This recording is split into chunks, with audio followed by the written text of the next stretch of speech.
If you've never been in the position of that particular thing, then it's easy for you to get really frustrated with the person when they're not operating according to your prescribed thinking or perceived notions. So I come back to this, and I thought about it. In years past, I looked at the second paragraph and I thought, this is quite interesting.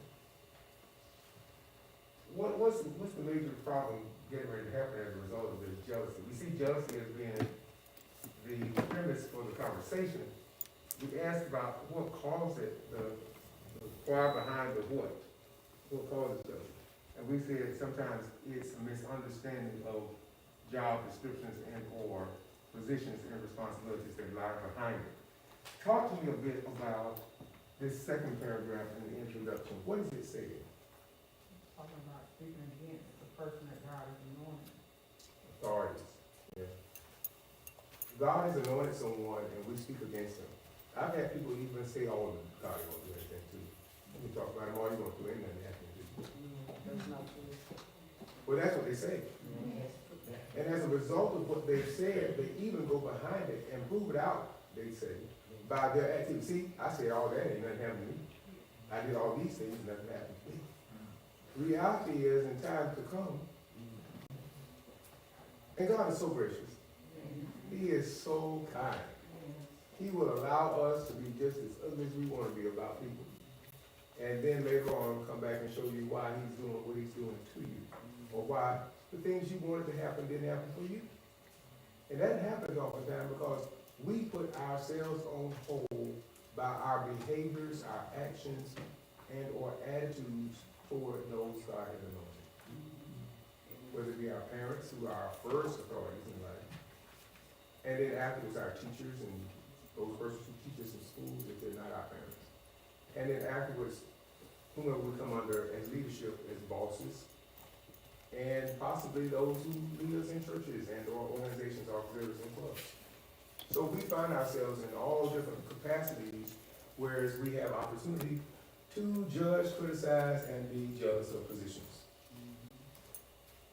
And when we get the position, we want to get it back. We want to get it back probably faster than we receive it. It's something we want to put on our vitae or put on our CV, or it's something that we want to have on our resume. But it's not really the work we've done. It's not the major issue. And I find it to be the case. You can take courses, but being in the class doesn't mean you learn anything. No. True. I've taught classes and I've watched students. And you explain things multiple times. And you'll have that student that makes the 100 on every assignment. Then you'll have that student who never does the assignment and said, I never knew we had to do it. You said it to all the same groups of people, but everybody doesn't hear the same way, do the same mindset. Because they heard the same words, but it didn't funnel in and filter out in a manner that they could understand. Now I know if I could talk to a 15-year-old, or they would understand me. I would think. But that's not always true. That is not always true. So when I come back into this text, I look at the next line, I say, and just before we go into talking about 12:1 and Miriam never spoke against Moses, I want to talk about what God showed. What did God say? He's not with that. We think he's okay with us saying what we want to say. Well, I just had the right to say that. And I think that's more of a westernized thought pattern. In other geographical locations, you could lose your literal head. You could be beheaded for speaking against authority. All they have to do is someone hear it, and immediately you are, whisked away to a location known for all to see. You get your open punishment. And that's to deter others from doing the same thing. However, in this country, certain people have a right to jump up and say whatever they choose to say and have no kind of reprimand, while others can be murdered, and that will be clear. Being careful. So let's go back into this. Aaron and Miriam speak against Moses. There's some the first piece is something called ethnic issue. Will someone take that, please? As the Israelites traveled through the wilderness and toward the promised land, Moses endured several challenges to his authority. There were many in the Israelite camp who at various times rebelled against the most challenge, however, came from his own brother and sister. At some point after the plague involving the quail, Miriam and Aaron began to resent Moses. Initially, the reason stated for this resentment had to do with the Ethiopian ethnicity of Moses' wife. Ethiopia, also referred to as the land of Cush, was located to the south of Egypt. Some 40 years before this time, Moses had married Zipporah, who is identified as a Midianite. Some have argued that Midian and Cush were two names for the same place, and Zipporah is the one referred to in Numbers 12:1. Most scholars suggest it is more likely that Zipporah had died and Moses had married an Ethiopian. The fact that Miriam and Aaron opposed Moses is significant for several reasons. First, they were his sister and brother. Second, and more important, their opposition meant that both the prophetic and priestly offices were now seeking to undermine Moses' defiant held position of authority. Miriam is mentioned as a prophetess among the women, while Aaron was appointed by God to be the high priest of Israel. Prophet and priest thus allied themselves against God's appointed mediator over Israel. Miriam's prominence and the judgment she subsequently suffered indicate that she was the instigator who influenced her brother Aaron to join her in bringing their rulers. With the problems caused by the complaining of a mixed multitude, which led to the quail and the plague, and the blaspheming of God's name by the son of an Ethiopian man, perhaps Miriam and Aaron were suggesting that Moses was critical to have a wife of non-Israelite descent. Whatever particular objection they voiced concerning Moses' wife, it was, as we will see, nothing but a smokescreen for the real reason for resentment in their brother. So there's another reason behind the hatred and jealousy. And you'll see throughout scripture, and I wrote on here, there are two offices being dealt with. The one office that you're going to deal with here is the priestly office, and that is the office that Aaron holds. While the other office is the prophetic office, is the office that Miriam holds. So now you have the priestly and the prophetic that are getting ready to stand strongly against that which God has authorized. And in this case, a prince among men, a man who is going to guide the people. Sometimes that is kind of interesting, because the man Moses was both priestly and prophetic.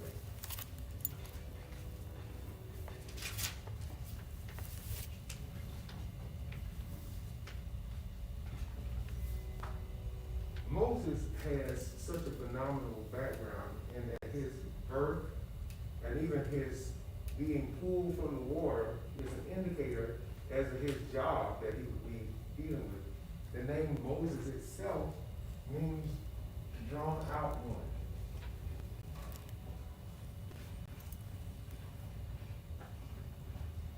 Which indicates the word deliverer.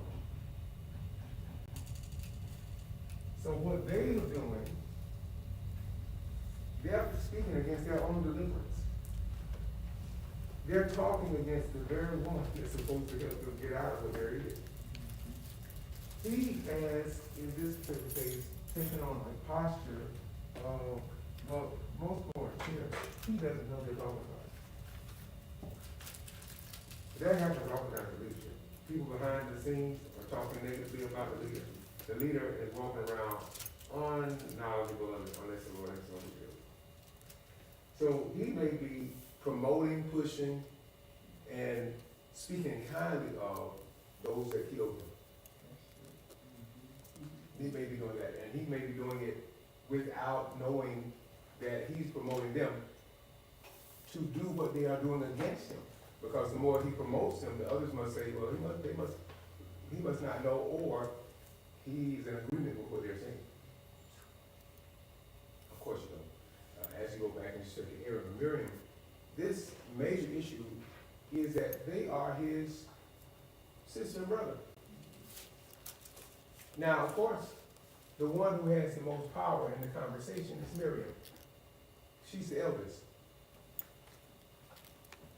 If you go back in the Bible and study a little bit, you remember she was the one who put him in the Nile.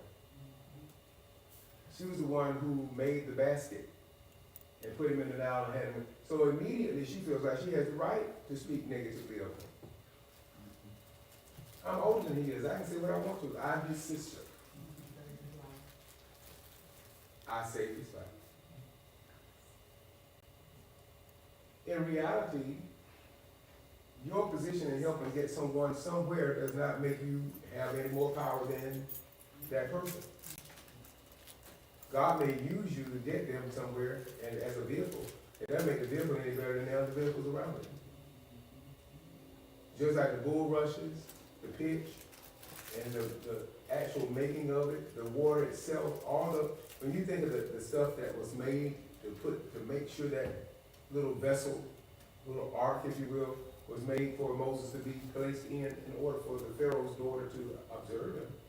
Miriam was the person who did that, but none of those things had the right to speak negatively of the thing they carried.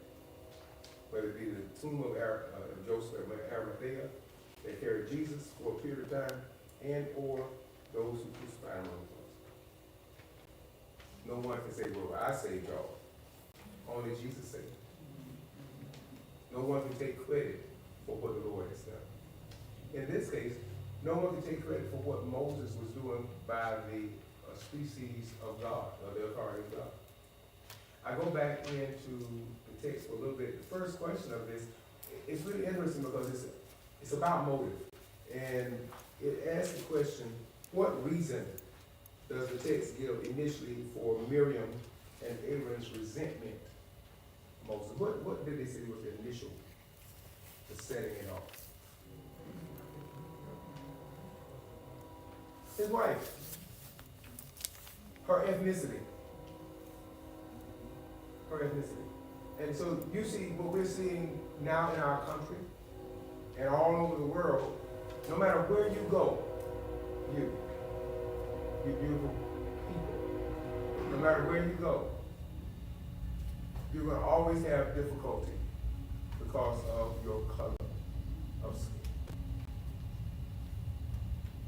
No matter where you go, even in countries that might be predominantly with your color in it. And since you have been Americanized and westernized and forgotten your tribe, don't know your family, you're over here in a place you're not wanted. And as a result of that, you're constantly fighting a fight, multiple fights. So you're fighting a fight that generally has proven itself to be a problem not only now, but even then. This is an African woman. Her ethnicity, Ethiopian. So you can already see that this is not something that just started. This is something that has been continuous And I don't care how light or bright or almost white you might be. It doesn't make a difference. You got any drop of black blood in you.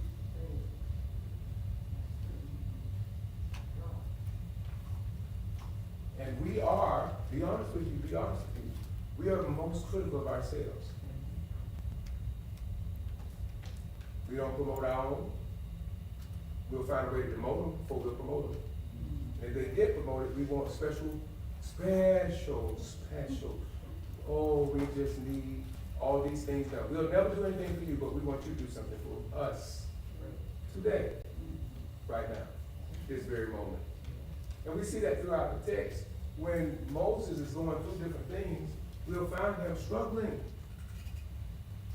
We'll find him struggling with the idea I have my own brother and sister who are fighting me. Most of our problem is not amongst the people outside of our groups. It's those that are amongst us. I already said the fight is amongst us because of your hue, but now let me say your hue, which makes you human, colored man. What makes you this person sometimes is automatically nothing to do with the outside. It's your character within. And sometimes your outward adorning challenges the inward character of another individual. It actually exposes what's inside of another person. Did you hear me? You walk into a room, there's a judgment. There's a criticism, there's a condemnation. Or there is a statement that is made, but it's only based on how you carry yourself in your skin you're in. You look royal. You look holy. You look righteous. You look like a Christian. You don't look like someone that we have to be afraid of. But if you dress a certain way, and you look a certain way, you will be challenged because of your look. That's not just people outside of our groups, but even within your family. Child, look at that, they got on. Now I want to go to a mosquito rest in there. Are you listening? So we are very judgmental amongst ourselves, just as Aaron and Miriam are more judgmental on Moses. Brothers and sisters, we have a tendency to be what? Judgmental and jealous. And jealousy causes one to judge another. What was the real reason behind their resentment?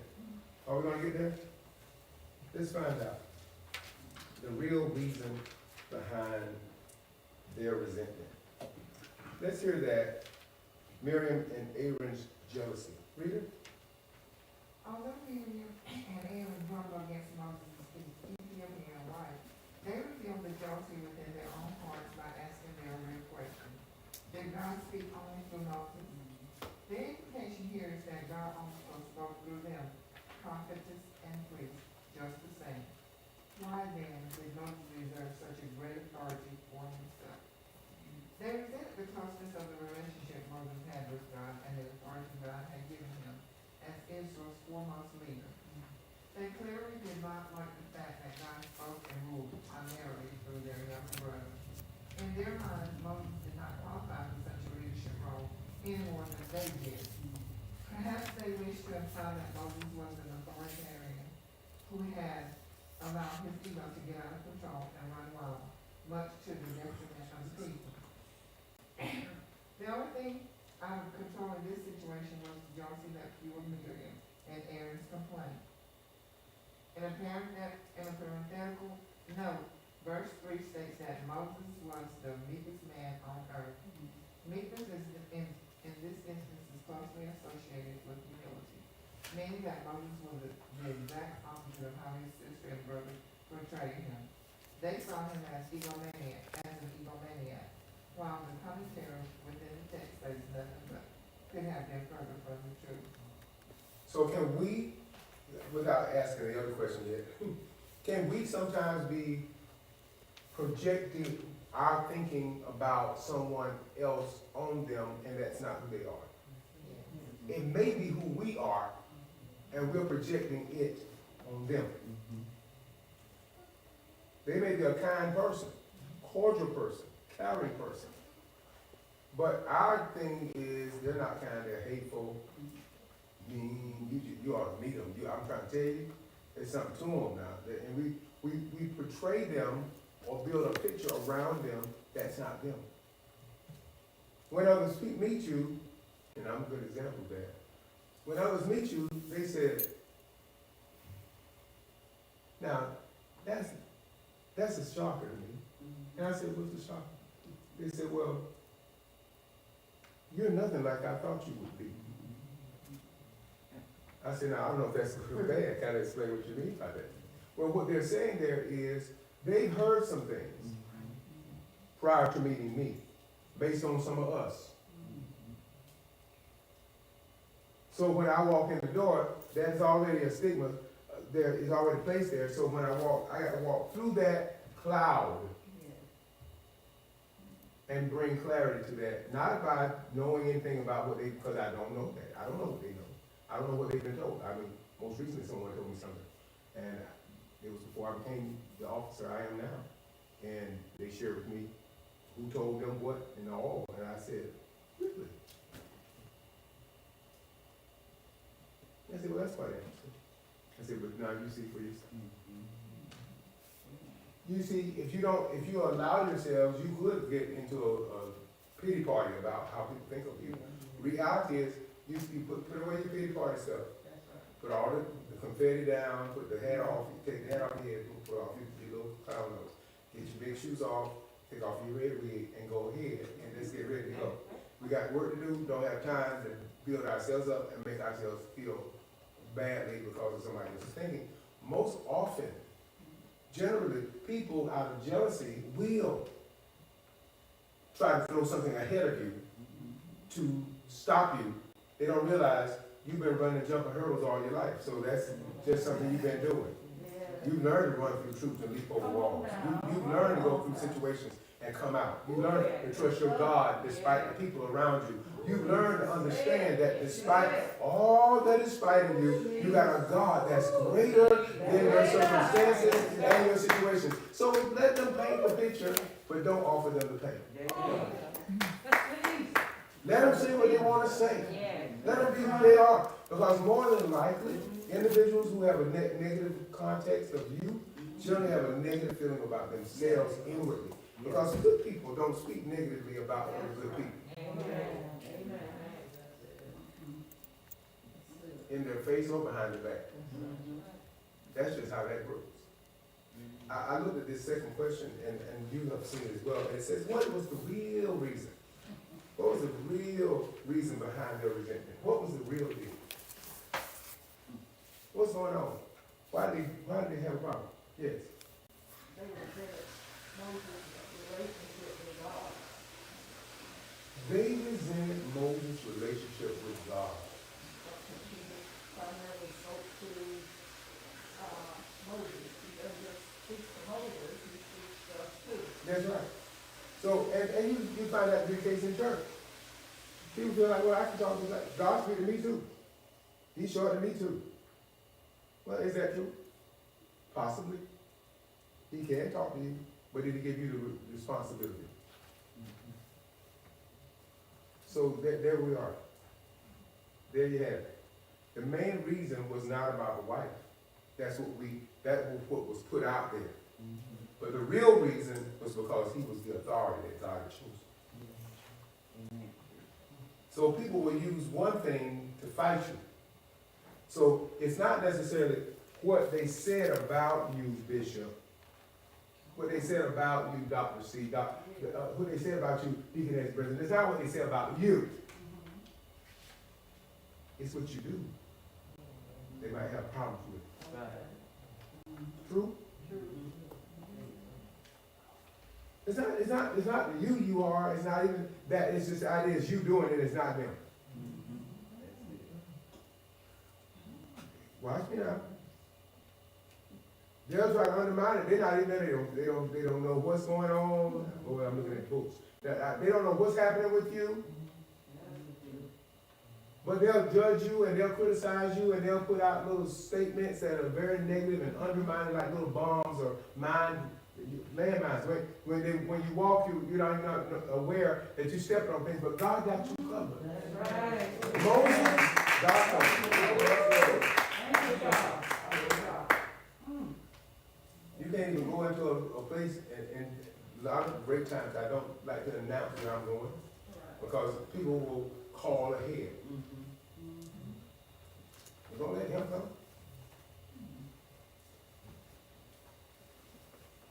Well, now see. Regard that from Mother Houston. I would believe that oftentimes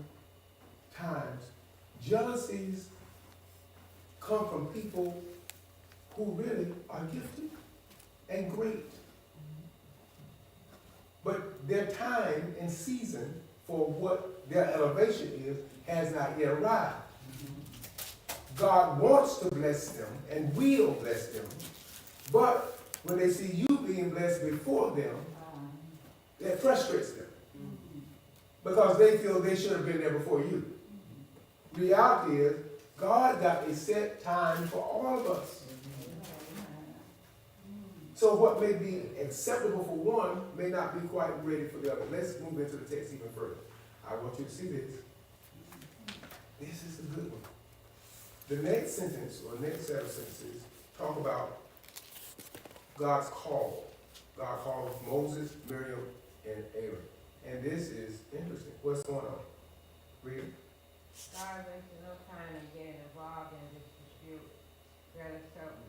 He called Moses, Aaron, and Miriam to meet him at the tabernacle or the tent of meeting, where his presence was manifest.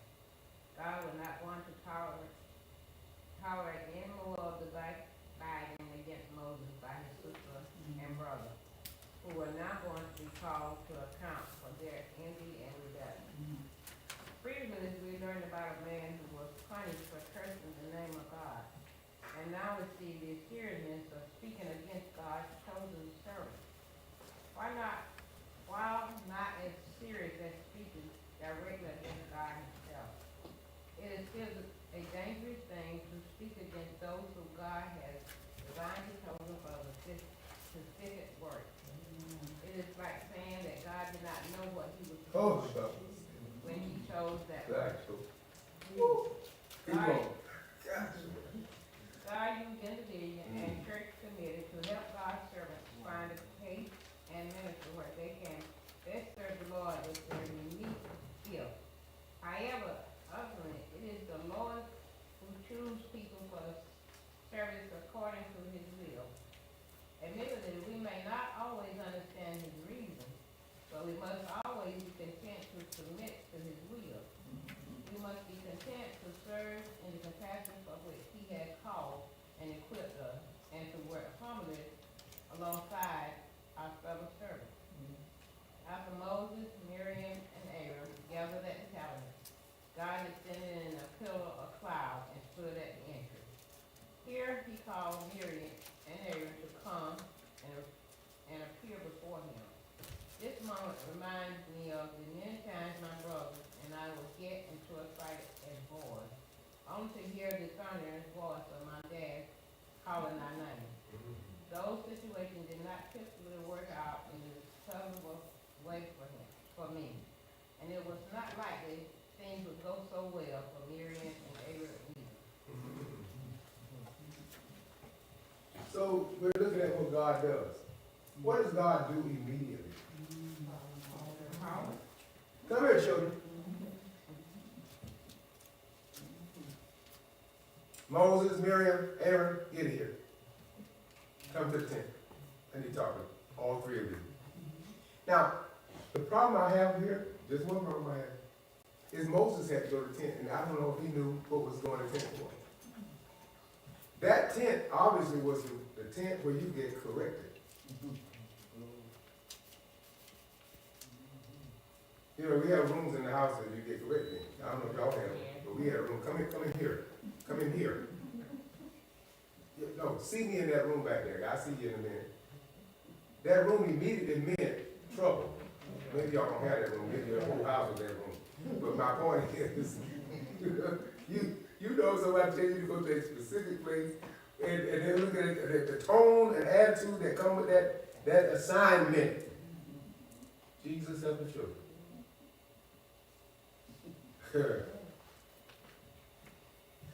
So the note here, what did God immediately, how was his response to Miriam and Aaron's words against Moses? What did he sound like?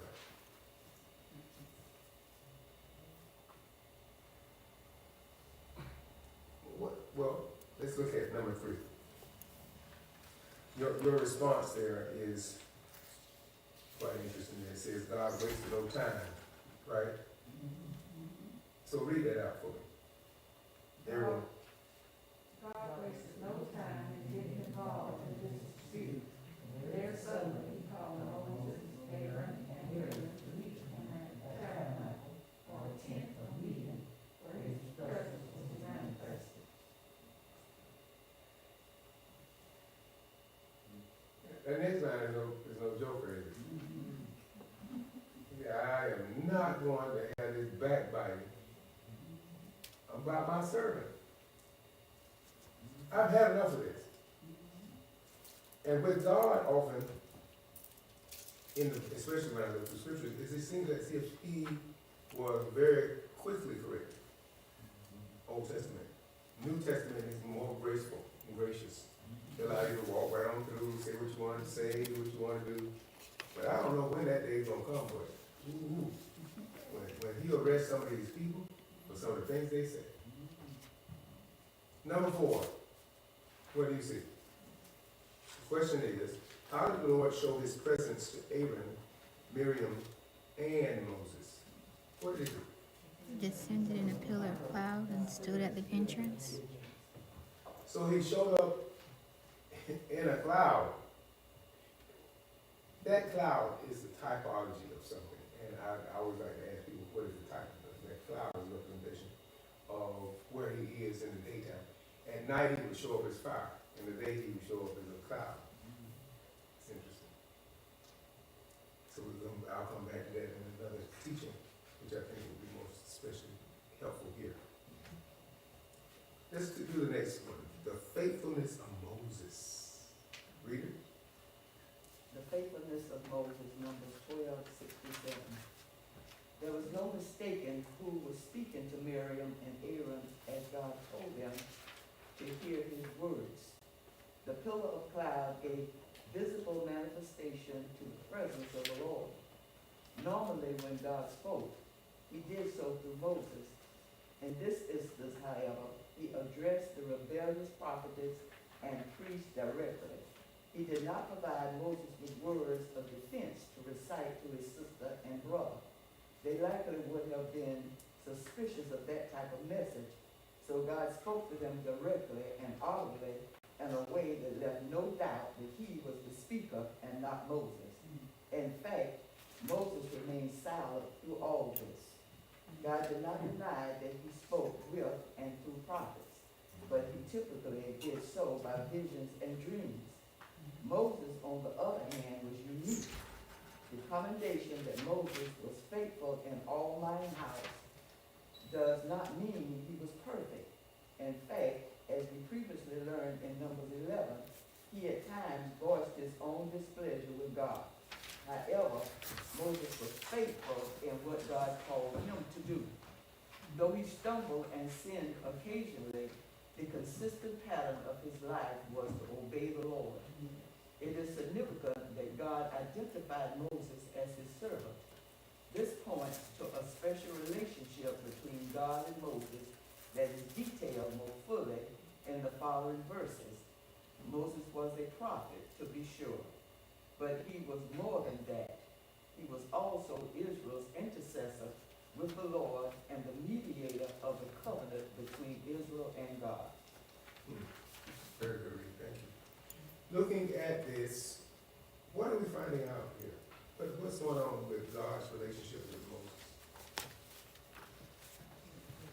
Special.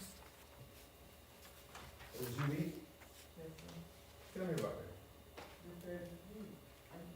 Talk about him speaking to the prophet in dreams, but he spoke directly to Moses about his faith. Was Moses perfect? No. But he was faithful. The Bible even highlights that at some point he was irritated with God. Chapter 11, he was frustrated with God. Why do you think?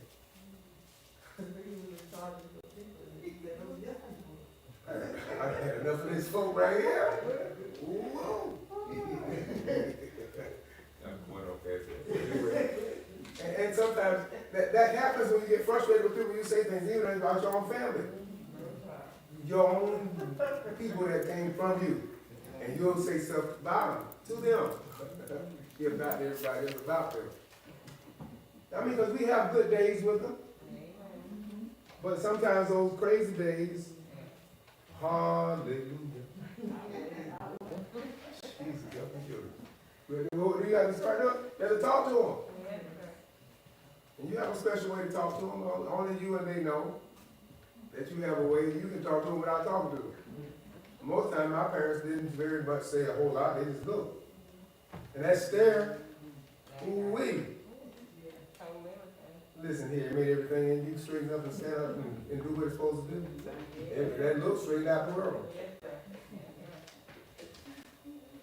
I can see my mother in church sometimes sitting over with the ladies that she would sit with during service, and maybe my brother would be up in the choir, or I'd be in the with her somewhere. And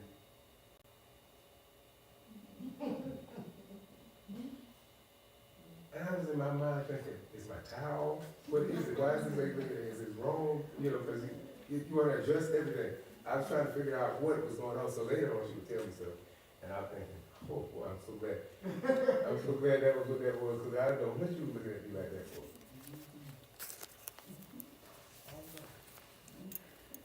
Anybody ever been looked at and you knew you had to be corrected? Yes, You straightened up and fly right. So we knew just that communication. So you can only imagine Moses had some frustrations with the people, and with the people that he believed were not his. It was God's people. He didn't want to lead them from the jump. Excuse me. He didn't want to lead them from the beginning. Right? He said, why me? Then he even enlisted his brother Aaron to go with him. You recall this? And then God said, but I'm still going to speak through you. So all these excuses that you're giving me, I'm still using you. Wow. Some more of this. This is good. All right, let's hear our next one. Is it God's unique relationship with Moses? Let's hear that. When God spoke to Moses, he did not do so through vision and dream. Instead, he spoke to him directly. He did not use his real figurative speech, but conversed clearly with him. God and Moses spoke to one another in a way that showed very close communion and fellowship. God then asked Miriam and Aaron very pointedly, why, knowing he spoke directly to Moses, they were not afraid to speak against him. What made them think they could speak against one so close to God without any repercussion? The anger of the Lord burned against Miriam and Aaron. So how did God speak to them? How he typically, well, going back a little bit, I think in number 6, it says, how did God say he spoke with Moses? How did he speak? Directly. He didn't use dreams and visions. He specifically spoke to him. What is that actually saying to us now?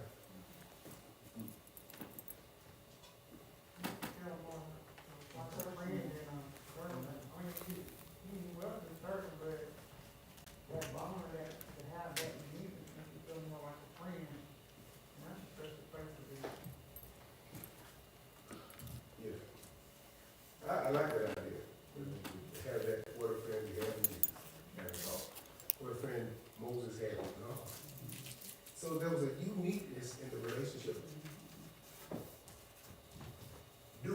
generally think that God speaks directly to us? Do we hear him in an audible voice, or do we hear him within ourselves? How do we normally feel about it? Just talking about Moses hearing him directly, one-on-one. What is it, this next piece here?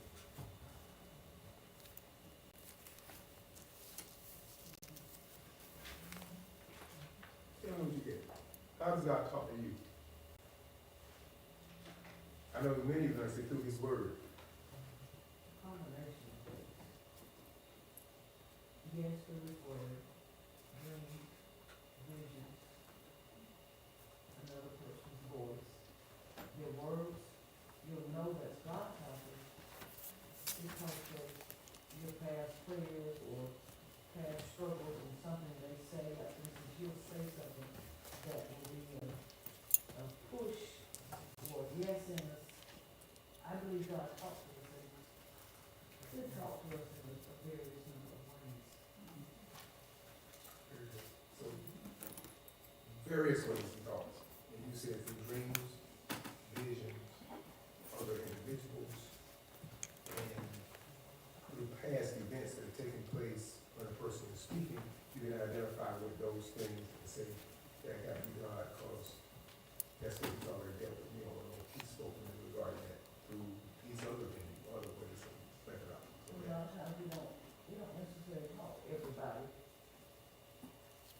about whatever. And for instance, you might say it up there, down here, in a conversation, in a class session. It unlocks something that was locked up in us. I believe that's God talking. I can hear myself. I can say, that's good. So what else? Very good. He will also speak to you, let me say me, while I'm in prayer. Just when it's just me and you. Especially, I have found if I'm in a very humble position, like on my knees in prayer, then I will begin to receive what I know to be his voice talking to me.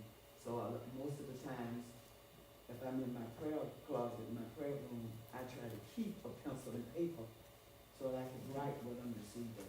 And 99.9 points of the time, I can back it up with the scripture. I appreciate that, because much of what we jot down needs to have biblical basis. Now, it may take me a while to research and find it. I mean, that I can go to different commentaries. I'll be given while he's speaking different books, chapter, and verses that I will. Sometimes I will go to Matthew Henry. I will go to Worsby, to the Dallas Seminary, or even I can go back to writings that I have picked up from you when you were ministering. But there will definitely be confirmation of what I'm hearing. I see what you're going for. You actually have all kinds of references to help, I won't say bolster or build your idea that this has to be God talking. Okay. So with those comments that we're hearing here, God speaks through many mechanisms.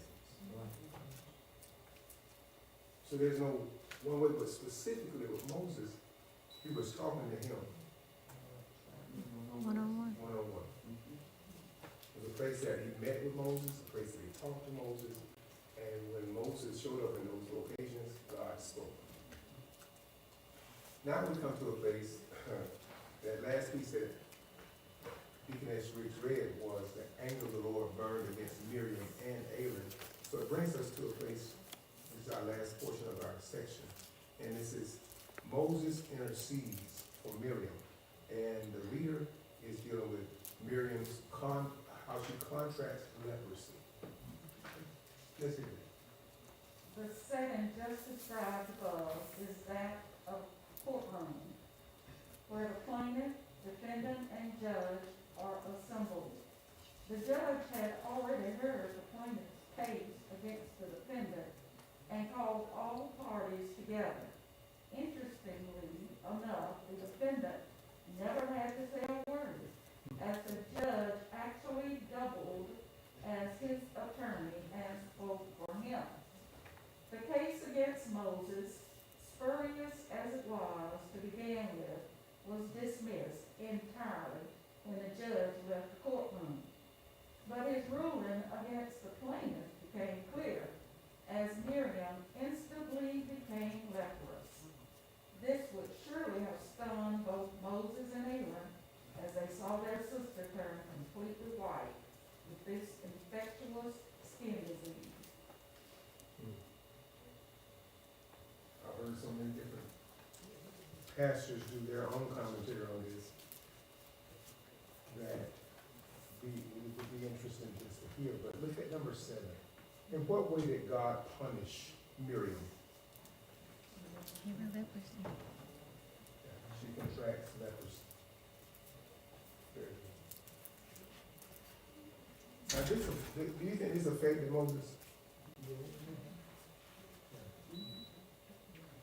Even though people do things against you, you still care for them. Which is really strange to some people. I wouldn't care. Man, I'd be glad God got her. No, you don't feel it. Especially if your heart is toward God. You accept what God allowed. You accept what God caused. But then you challenge yourself with, what does that mean? Sometimes, Bishop, you end up praying for people that you know have been against you. I do. I thank you. and you do it with the spirit of humility. I mean, you know, what if that was me? What if that was my child? What if that was my husband, my whatever? And you know they've been talking about you. But you still go to God on their behalf. But isn't there a reason for doing that? I mean, you look back at things that I particularly have to think about. People have their underlying meanings and imaginations about certain things. I would think sometimes people dislike you just because they never liked you. Does that make any sense? I didn't know like from the beginning. That part. Then there's this other group who grows to dislike you for whatever reason. And it could be family. I've been here long enough for a good number of people to dislike me. I'm talking about in the earth. I don't have to do anything to them. Matter of fact, my silence sometimes makes them angry. I found that not talking makes people more angry with me than me saying something, because at least if I talk, it gave them something to grab hold to use to fight me with. But if I keep my mouth shut, then you can only get me for what you're thinking, but not what you know. So it's more out of a mind of how I feel about you, not what you've said. So I have no real rational reasoning for my dislike of you. Or I have misinterpreted something you have said. And instead of it being something you really said to me, I just took it as you meant me. You were talking about me. When I wasn't saying a word about you, I hadn't said your name one time. Neither was I looking in your direction when I said it. But because you felt some kind of thing inside of you that identified with the correction, now you're angry or you're frustrated. And I think that's really what was going on here with Moses and the family, because they were struggling with his leadership. They don't want him to lead. And there are people that don't want you to be in positions of leadership either. I've been in leadership for most of my life as a child up to this point. And there are people who really have had problems with me starting out very young as a preacher. They had a problem with that. What? He don't even know what life is yet. How does he know how to minister?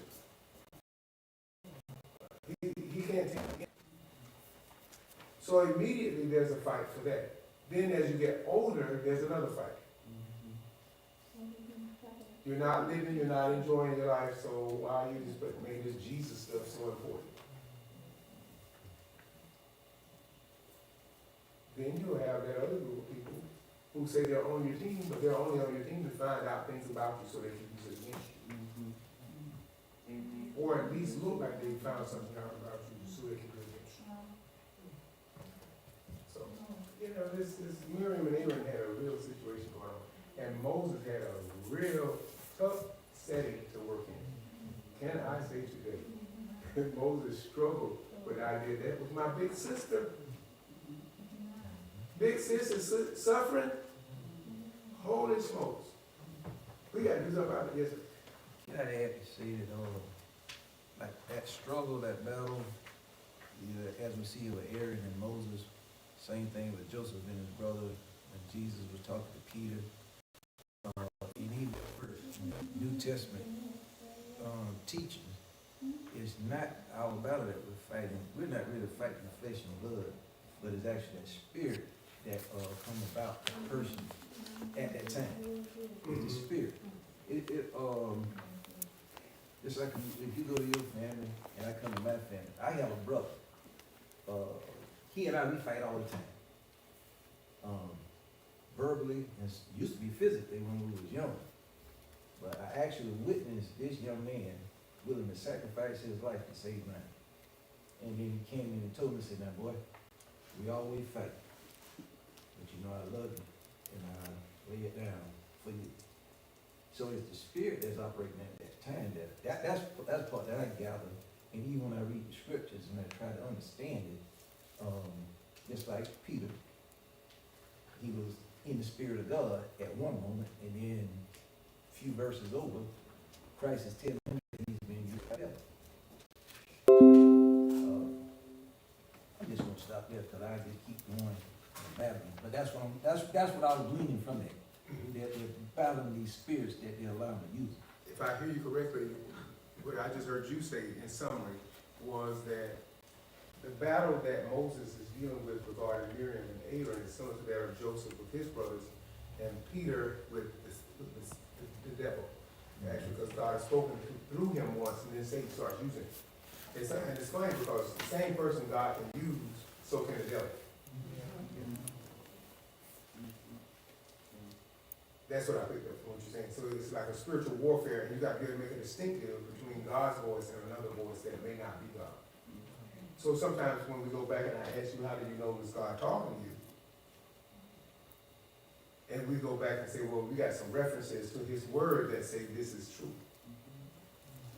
But hasn't Satan at any given point taken God's word and twisted it? Yes. So we have to be very careful not to allow the twisting to come in, the perversion of the word. Very good. So what I'm looking at in this next piece, I believe we have come up to the contracting leprosy. Because Aaron pleads with Moses for Miriam. Is that what we are? Let's hear that. Read it. Aaron immediately turned to Moses and asked him not to punish Miriam and him for their foolishness. He admitted that they had sinned and pleaded for mercy. Moses, of course, had nothing to do with Miriam's punishment. It was inflicted by God. However, this divine judgment effectively reinforced to Aaron that Moses was God's chosen servant, and he received the message loud and clear. That he understood this is seen by the fact that he addressed Moses as his Lord. The horror Aaron felt as he saw his sister afflicted with such a terrible disease was expressed quite vividly as he compared her to a stillborn child who comes out of his mother's womb with his flesh half eaten. Aaron realized that they both had sinned, but he did not want Miriam to die. The only thing he knew to do was to plead with Moses to intercede for her life. Wow. So Aaron is now going to his brother. What's the problem here? What seems to be a major issue? Why is he going to Moses?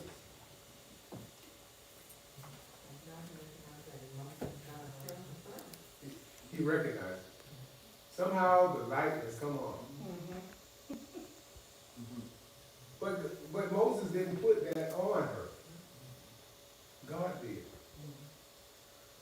And he's saying, okay, since you and God got it like that, I need you to go and tell your God, the same God that I serve, tell him, please plead with him to let our sister get out of this situation. Because God can put a whipping on you, no man can take off. You had this, you act like you don't know what I'm talking about. I just walk back. If I had not prayed for some people, I wonder sometimes, what would happen? Knowing what they have done, knowing how they have mistreated God's servant. I step back sometimes and think about that, but then I still pray because I recognize my job has never been to judge a person. It is to pray for them. You come to the church is the house of prayer. For all people. Not just some folks. Not just people you pick out that you like, or the ones that's on your team, at least the ones you perceive to be.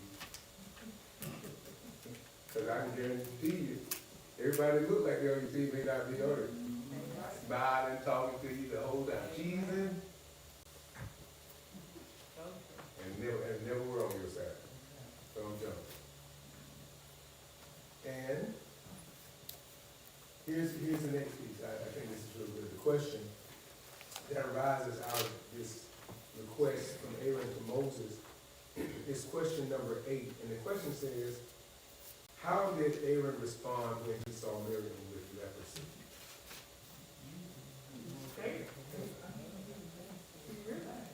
Well, because one, God didn't put it on him either. He just put it on her because he went right to the culprit. Mm-hmm. You know, many of us in the room were doing this thing that Aaron probably did the same thing. And that was, paralanguage. That's it. We hadn't really fully agreed, but we agreed. So as a result of this agreement, we get to watch the one who spoke it and we get it. Ooh, now we're praying. I went from paralanguage to language. Please, Moses. Please talk to God. Ask him, please. Lift this curse off our sister. And God spoke in such words. What was God saying? What were the things he said about it? About this baby factory. What is it? Let her not be as what? A stillborn baby. Stillborn. It comes out as well. This is rough. The skin on that woman had changed to the degree that she had no pigmentation. She was all white. Whiteness, in this case, was a representation of disease and judgment. Doom, the damned, if you will. And she's got to deal with that damnation, condemnation. She has to deal with that for 7 days. Why is she dealing with that now?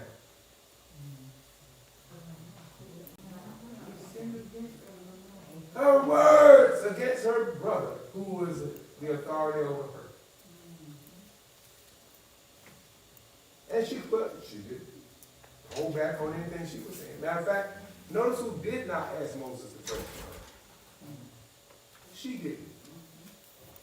We don't know what her heart was. We don't know if it solidified, got stronger or angrier or what. We don't know what she started feeling toward her brother. If God's going to do this to me and take your side, and I'm the one that spoke this, because I'm telling the truth, so I believe what I'm saying. Come on now. What do people start doing? They get hardened. If it had gotten off of her too fast, she wouldn't have accepted or understood the judgment that was on her. So what's going on now?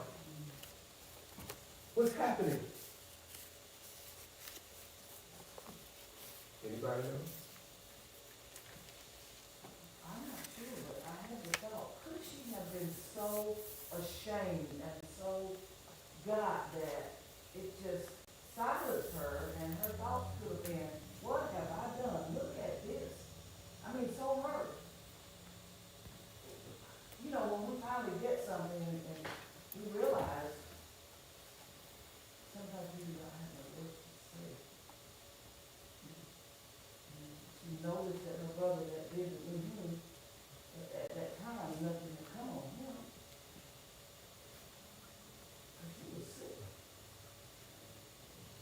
And you would think from her conversation, or lack thereof, that she may have even encountered what she thought was misogyny.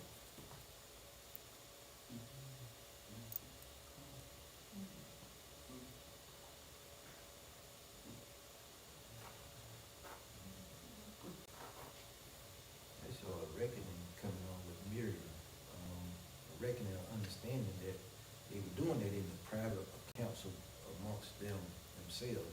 So Moses had nothing to do with this, but she knew that God had poured his spirit out upon them, to lead the people. But, her own words, maybe, well, it's not said there, but maybe it was, a condemnation even within herself, because she knows she'd just been condemned, that she was condemning herself internally as well. It could have been, not saying that it was, because a lot of people would reckon, just like say the heart and the heart, just like Pharaoh, you know that you've done wrong, but you don't want to admit it. That was another. And could God harden the heart of a person? He did it with Pharaoh. He did. Sometimes I think many of the things that we're encountering is God setting up. You know what I mean? Amen. I'm not saying God tempting us. I just believe sometimes he opened the door for us to be tested though. I sometimes believe that. I believe some of the pain that we go through, the issues that we have to encounter, God does it to build our faith. See who we're going to really put our trust in. He'll bring or allow certain things we open the door to, but certain things he'll open the door to. Based on what I was listening to the man God said then. So I'm thinking to myself, if there's a time in my life that I'm working on trying to make sure I'm right, I got to make sure I'm doing what he said. Because sometimes that's going to be a challenge. Amen. Yes, sir. How many of them start out thinking that what you're doing is what God told you to do, but then the troubles that come with it make you start questioning whether it was God or you? Amen. Oh, yes. Glory to God. God. Yes, sir. Yeah. Well, I thought it was God, but now clean this exactly the way this is behaving. I don't know if that was God or me. Come on. And I know it wasn't the devil, because the devil wanted to do something good for me, but this was a good thing, but it's gone sour. Anybody had some good vegetables? Oh, yes. Good meal, and then forgot to put it up, and then all of a sudden you say, oh my God. I had my mind set on the Lord from heaven. I wanted some more of that, and it's no good now. Anybody had a situation like that?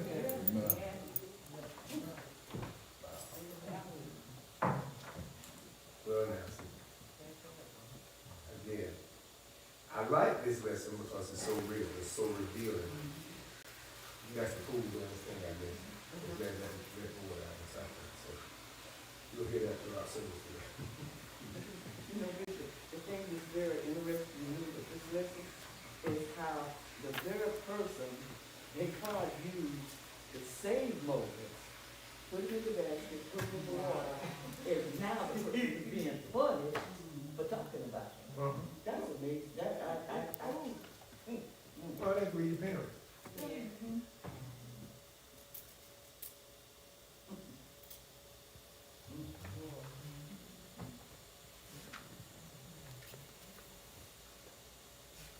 Sometimes I just stop when I think.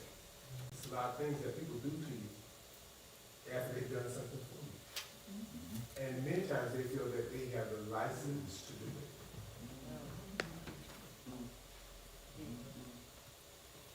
I got it right there. I can do it.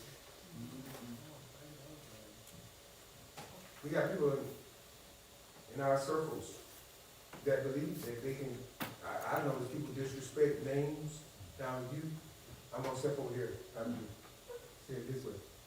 Sometimes we behave like we don't know what to say when we know what we should be saying. You know what to say. I like how people tell me, you got so many titles on this one. I say, well, which one is called? Which one you calling for? You need Bishop. That's the one that you need to call. But if you're not calling for that one, then don't call me that one.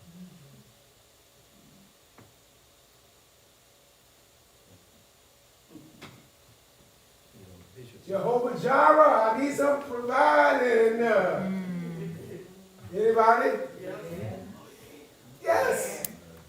You need him to do it. You need him to give it to you now. I'm calling on that one. You sick? You're not calling for provision, you're providing food or anything. You calling for Jehovah Rapha. You want some healing. Come on. Lord, send healing. Let your healing anointing flow. From my head to my toe. Let your healing anointing flow. I heard some hands, I saw hands and heard voices. Outside of Christ, would you say that David was probably one of the good examples to follow in these situations? Falling? Follow.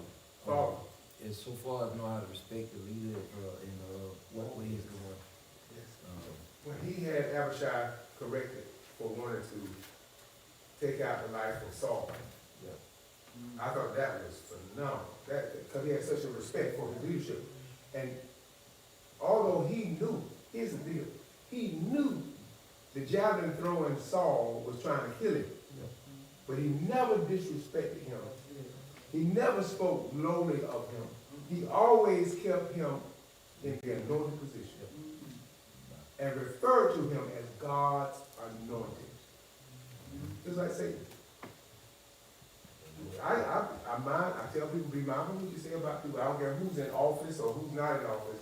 Be careful who you're talking about, because all or every leader that God allowed in position, whether they were voted in or appointed, they were assigned by God. So there's a divine right that they have on them. And God got the right to correct them when he chooses. But we don't have that right. Amen. When the governor says something, we have to fall in line.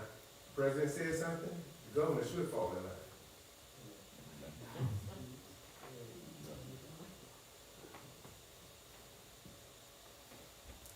Because the cities have to fall in line with the governor.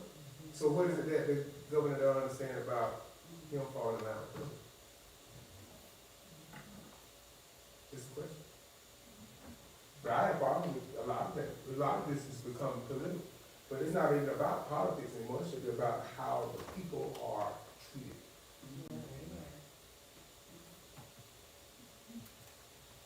We've got to the point now, everything is politicized and polarized. So you got this side versus that side, and we are so extremist. We have no modern, no middle ground, no none of that. We don't either this or that. There is no middle. The middle has been excluded. It's either this or that, and nothing else. And this new group of children, that Generation Z and those millennials mixed together, holy Jesus. They middle ground. It's this, that, 16 other things, and now figure out which one you want. A, B, C, this is multiple choice. This, you take it.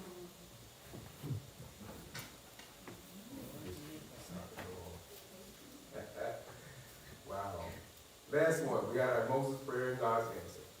And then after that, restoration of Miriam. Let's read it. Moses' prayer and God's answer. After Aaron turned to Moses in desperation and repentance, Moses immediately went to God with the same sense of desperation as Aaron. Moses' prayer for Miriam shows that he did not allow feelings of anger or bitterness toward her to dominate his thoughts or attitude. In fact, there is no indication from the text at all that Moses ever harbored any resentment toward Miriam or Aaron. God was the one who had called Miriam and Aaron to account and defended Moses.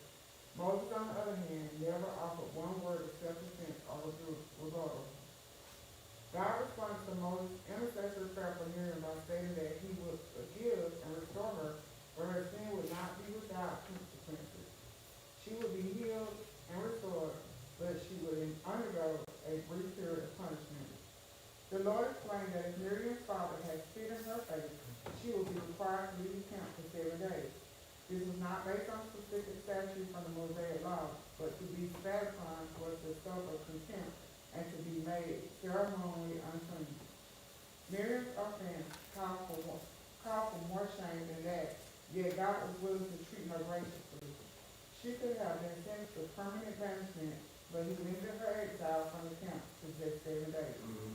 Showing how out of the camp for 7 days was consistent with the laws required purification process of restoring to the community at large those who naturally contracted such a disease. At the conclusion of a 7-day period of isolation, Miriam will be readmitted to the camp. Sounds like quarantining to me. But back to this point. I'm sorry, I just started the scripture. And so in my head, I started thinking, he could have been 14 days. It could have been permanently. But God was gracious. How gracious is our God? I go back to saying how gracious he is even now when we have a tendency to talk against what's in position. From our president, our governor, our local officials, church leaders, parents.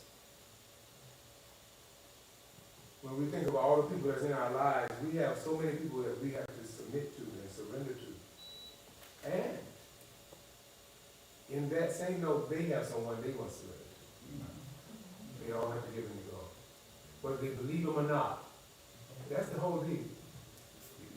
You like believe and stick with the God. You may not believe him, and some people don't believe you. But they have to follow you. That's the only way they're going to get out. That's the only way they're going to get through stuff. That's tough. I have been in this place looking at this scripture for many, many years, and y'all know it because we've gone over it multiple times. But this was one of those times where you start checking yourself and say, God, what is this about now? Because I know when it would come up in certain times, there was for a particular thing going on. That means something is happening now, Bishop. I bring that back to you because I want you to know it's happening now. And I'm about to bring this on this space. That's how I used to get it. Judgment is coming. That's how I used to interpret it. Every time it would come up, I said, oh, wow. So that means somebody's doing something. Let me pray even harder. So it's beyond this place right here where I bow and pray. Are you hearing me? It's beyond this place where I bow and pray up here. It's beyond the place where I bow and pray in there. It's beyond the place where I bow and pray at home, because there may be someone who's making, or someone's, who's be familiar, a group of people who just have a problem with God's authority. And they don't mind speaking there. I can say what I want to, because I don't know how in the Lord's name. I don't know how we can, we could get the Constitution confused with the Bible. From my mind, just tell me, you don't say everything you want to say. Amen. You don't get to say it like you want to. And these folks who like to say, well, I learned respect. My parents taught me respect. And we all believe in God. But the tone you're talking to me in is not respect. Come on now.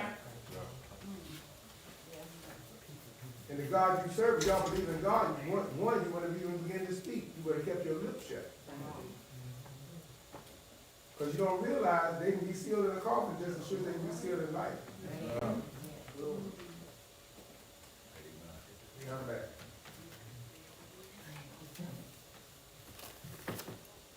How did God answer Moses' prayer on behalf of Miriam? What did he do?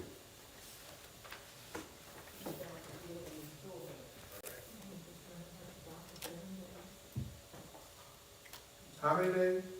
7 days. 7 days. He's going to restore in 7 days. And so there were some options out there. He could have really just taken it all the way off the campus. He could have killed it. Because I told you in certain cultures, immediate annihilation. That's the word of the day. Let's take our last section. We're on the last piece here. Restoration of Miriam. I'll read it. The passage concludes by acknowledging that Miriam did indeed remain outside of camp for the next 7 days. At the end of this time of waiting, she was received back among her people, fully restored, yet with an indelible reminder of the power of God and the evil of jealousy. During those 7 days, while Miriam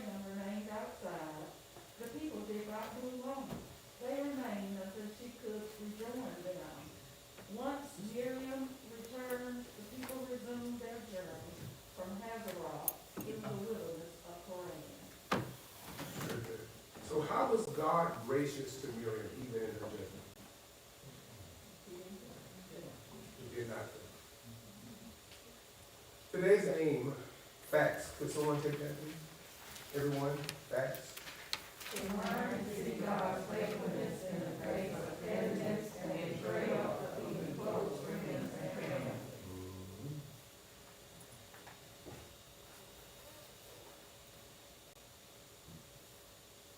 I thought I might have to pause on that. That's so principle.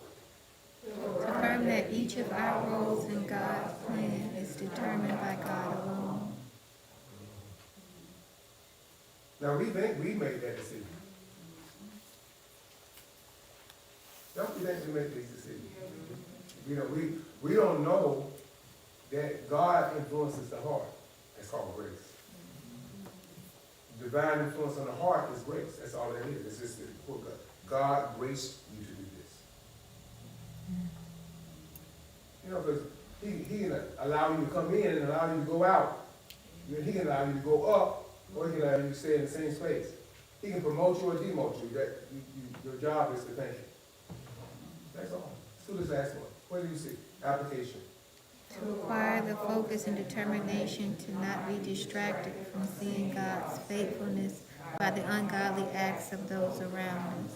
Don't let things around you stop you from doing what God told you to do just because it seems difficult. I can't hit this podium hard enough for you to get the point. But much of what you're going to be encountering or have encountered with people is really to challenge you to see who you really trust.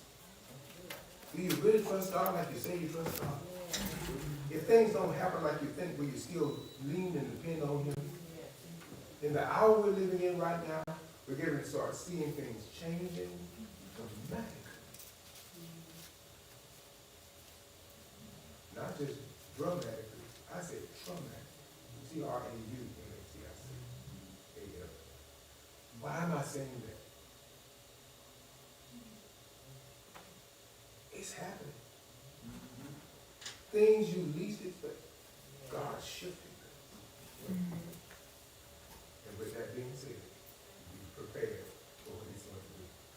Today is the number of victory, 17. Is that right? Yes. So that's what I'll be talking about. Let's stand up.